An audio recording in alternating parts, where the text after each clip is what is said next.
Type of solvent यानी कि विलयनों के प्रकार। तो विलयन कई प्रकार के होते हैं। सबसे पहले विलयन की बात करते हैं अपने प्रोटोन दाता या अम्लीय विलायक।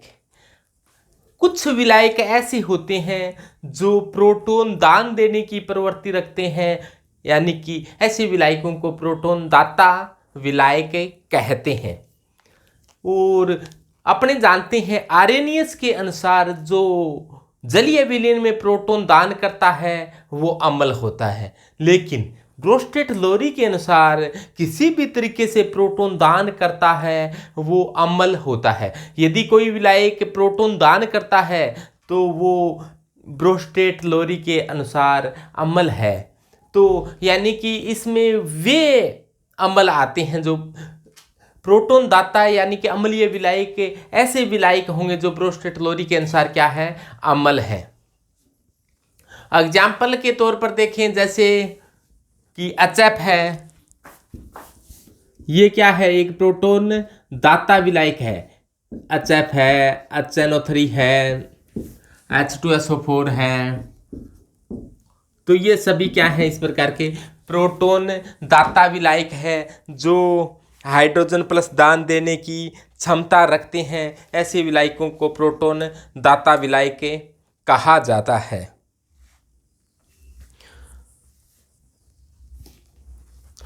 अब देखो, ये कोई भी अम्ल है उसकी अम्लता विलायक पर भी डिपेंड करती है, यानी कि विलायक बदल जाए तो हो सकता है कि उसकी अम्लता बदल जाती है। इसका एक एग्जाम्पल देकर अपने बताएं।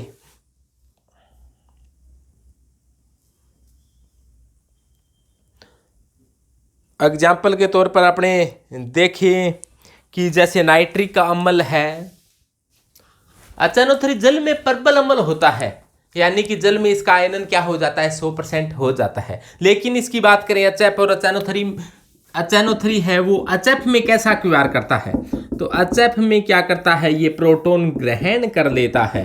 और जो प्रोटोन ग्रहण कर ले तो क्या होगा, H एक और आ जाएगा, HNO3 तो है, एक H और आ जाएगा तो इस पर चार्ज क्या आ जाएगा, प्लस का चार्ज आ जाएगा, यानी कि इस पर चार्ज प्लस का हो जाएगा और F पर क्या आ जाएगा, माइनस आ जाएगा। कुल मिलाकर इसने क्या किया है, प्रोटोन ग्रहण किया है। प्रोटोन ग्रहण करता है वो क्या होता है, क्षार होता है। तो ये क्या है, HNO3 HF के अंदर एक क्षार की बात व्यवहार कर दिया। जल में एक प्रबल अम्ल होता है, लेकिन इसने क्या किया है, HF के अंदर किसकी बात व्यवहार किया, क्षार की बात व्यवहार किया है, क्योंकि एक हाइड्रोजन लिया है इसने। तो ये क्या हो गया, ब्रोंस्टेट, ये है ब्रोंस्टेट क्षार हो गया। और क्षार जब हाइड्रोजन ग्रहण कर लेता है तो ये किस में बदल जाता है, अम्ल में बदल जाता है। और ये अम्ल को कहा जाता है संयुग्मी अम्ल कहा जाता है। और HF क्या था, अम्ल था। अम्ल ने हाइड्रोजन प्लस दान कर कर किस में बदल गया, ये क्षार में बदल गया। इसे क्या कहा जाता है, संयुग्मी क्षार कहा जाता है। ऐसा ब्रोंस्टेट लोरी ने कहा था। तो HNO3 HF के अंदर क्षार की बाती व्यवहार करता है। इसी प्रकार से H2SO4 में भी क्या करता है, क्षार की बाती व्यवहार करता है।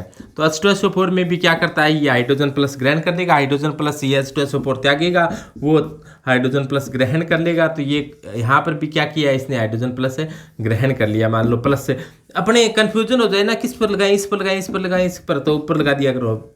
तो और हाइड्रोजन प्लस ग्रहण कर लिया तो बचा क्या, HSO4। तो ये क्या है, तो यहाँ पर ये क्षार है और ये क्या है, अम्ल है। तो क्षार ये क्या बन गया, संयुग्मी अम्ल बन गया अब। और अम्ल था वो किस में बदल गया, संयुग्मी क्षार में बदल गया। हाइड्रोजन प्लस दान कर दिया तो इस पर चार्ज क्या आ गया, माइनस का आ गया, तो संयुग्मी क्षार में बदल गया। यानी कि अम्ल हाइड्रोजन दान कर कर संयुग्मी क्षार में बदल जाता है और क्षार हाइड्रोजन ग्रहण कर कर संयुग्मी अम्ल में बदल जाता है। ऐसा ब्रोंस्टेट लोरी ने दाताग्राही पद्धति दी थी। तो प्रोटोन ग्राही या क्षारीय विलायक, कुछ विलायक ऐसे होते हैं जो प्रोटोन ग्रहण करना चाहते हैं। ऐसे विलायकों को प्रोटोन ग्राही विलायक कहा जाता है। जैसे NH3 का विलयन है, NH3 का विलयन है वो हाइड्रोजन प्लस ग्रहण करना चाहता है और हाइड्रोजन प्लस ग्रहण कर कर क्या बना लेगा, NH4 प्लस बना लेगा।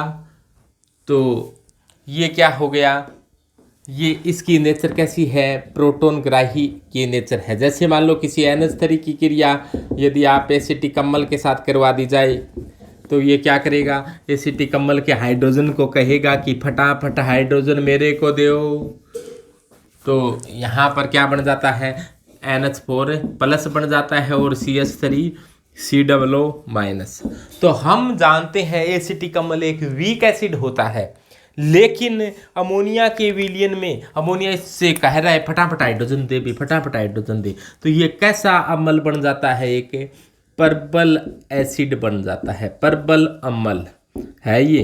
पर्बल अम्ल कब है, NH3 विलयन में, NH3 में यह क्या है, पर्बल अम्ल। वैसे वीक एसिड होता है लेकिन NH3 में कैसा हो जाता है, ये पर्बल अम्ल हो जाता है। एसिटिक एसिड आपसे को पूछ लिया जाए कि एसिटिक एसिड कैसा होता है तो आप कहोगे वीक एसिड। ऐसे पूछ लिया NH3 में एसिटिक एसिड कैसा होता है, स्ट्रोंग एसिड, क्योंकि NH3 कैसा है, प्रोटोन ग्राही विलायक है। प्रोटोन ग्राही विलायकों की और कोई उदाहरण है, जैसे पीरीडीन। पीरीडीन क्या होती है, जैसे ये बेंजीन होती है, बेंजीन इस प्रकार से होती है। यदि एक कार्बन पर नाइट्रोजन हो तो इसे कहा जाता है पीरीडीन।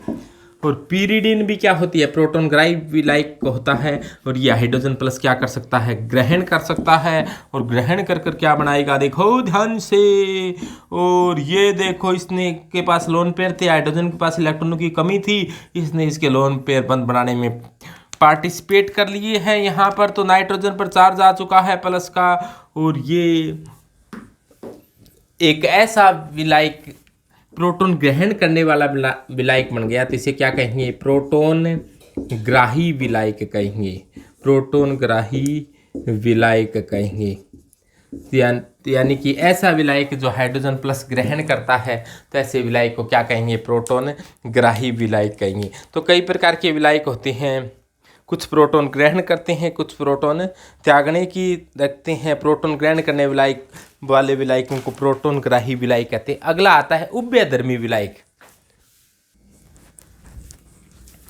तो उभयप्रोटिक विलायक या उभयधर्मी विलायक क्या होते हैं, कुछ विलायक ऐसे होते हैं जो प्रोटोन दे भी सकते हैं और प्रोटोन ले भी सकते हैं। ऐसे विलायकों को उभयप्रोटिक या उभयधर्मी एम्फोटेरिक सोलवेंट कहा जाता है। एग्जाम्पल के तौर पर बात करें अपने, कि जैसे मान लो कि NH3 है, ये एसिटिक अम्ल के साथ क्या करेगा, एसिटिक अम्ल के साथ, तो एसिटिक अम्ल है वो यहाँ पर क्या कर रहा है, हाइड्रोजन डोनेट कर रहा है।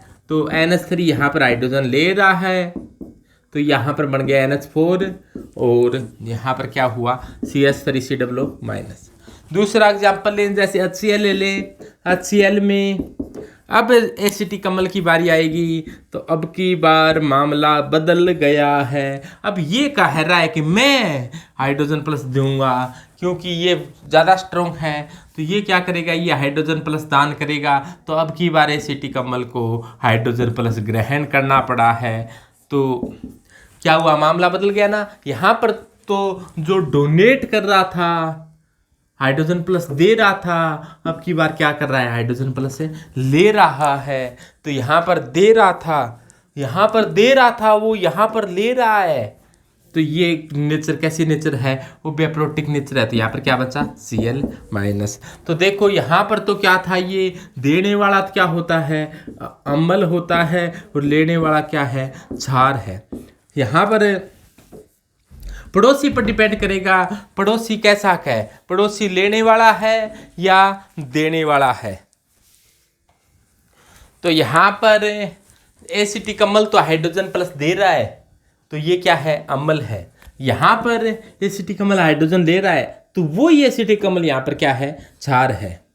तो ये क्या था, पहले यहाँ पर ये क्षार था, यहाँ पर ये क्या है, अम्ल है।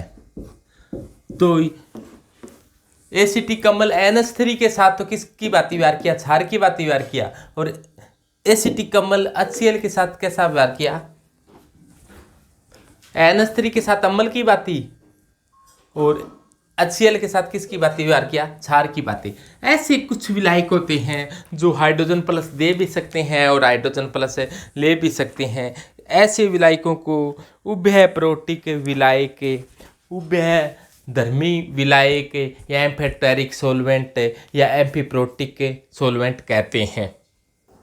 तो एप्रोटिक या एप्रोटोनीय विलायक में कौन से आते हैं, वे विलायक जो न तो प्रोटॉन दान करते हैं और न ही प्रोटॉन क्या करते हैं, ग्रहण करते हैं। न तो देते हैं न ही लेते हैं, न देते हैं न लेते हैं। ऐसे विलायकों को क्या कहेंगे, एप्रोटिक विलायक या एप्रोटोनीय विलायक। यानी कि जैसे SO2 है, SO2 न तो हाइड्रोजन प्लस देता है न हाइड्रोजन प्लस लेता है। इसी प्रकार N2O4 है, न हाइड्रोजन प्लस लेता है न देता है। ऐसे विलायकों को एप्रोटिक विलायक कहा जाता है।